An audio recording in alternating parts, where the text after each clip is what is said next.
But you're never going to be a seasoned follower of Christ if you haven't learned how to weather a few storms. See, that's how we get stronger. As we go into the new year, a lot of people say, oh, I want to get stronger. I want to get stronger. You know, if you want to get stronger, you have to do something.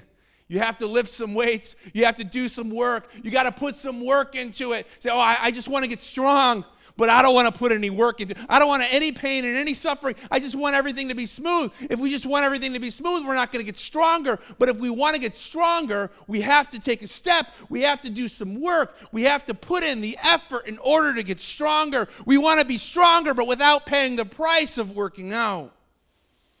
In Romans 8:28, this is a famous verse. We talk about it a lot. It's one of my favorite verses. But I want to pick a word that we don't normally talk about.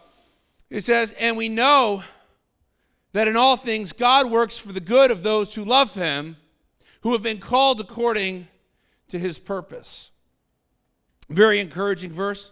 Saying that God is going to work out the details of your life. But look what he says. Is, and we know that in all things God works.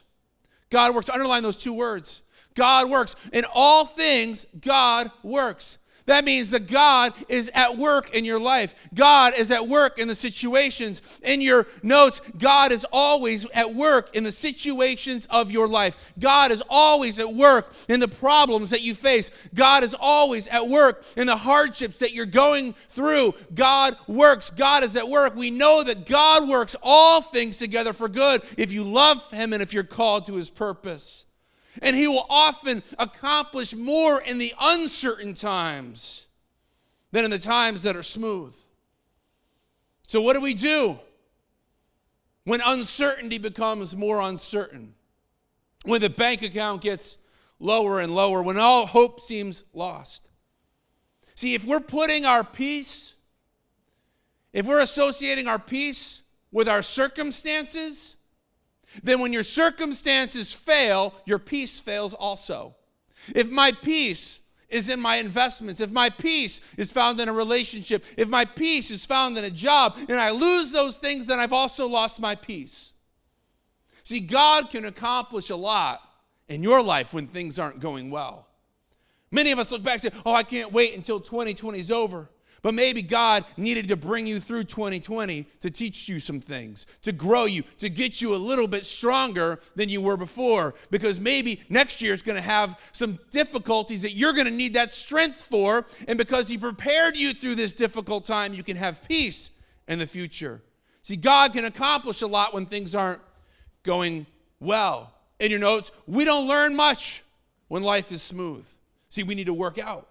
See, when everything's smooth, we're not getting stronger, but we need to work out. We need to lift the weights. We need to do the work so that we can get stronger to face the adversities, to face the difficulties that can and will come. Athletes are people who play sports. You remember when we used to have sports a long time ago?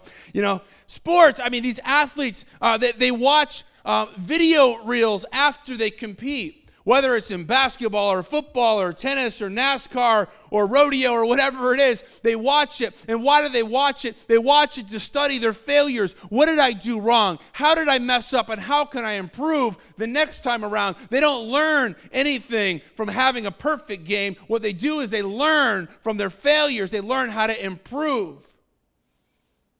For some people, they tend to drift when things are too smooth in their life. When everything's going their way, they tend to drift away from God. Even if you're questioning God. Maybe you're here today and say, well, I don't really know, but I'm just kind of questioning. I'm kind of exploring whether God is real or not. That's actually good because at least you're focused on him. At least your attention is on him. But for some people, when things are going too smooth, they just say, well, I don't need God right now. I can just live my life on my own. But see, God will help you to grow in difficult times.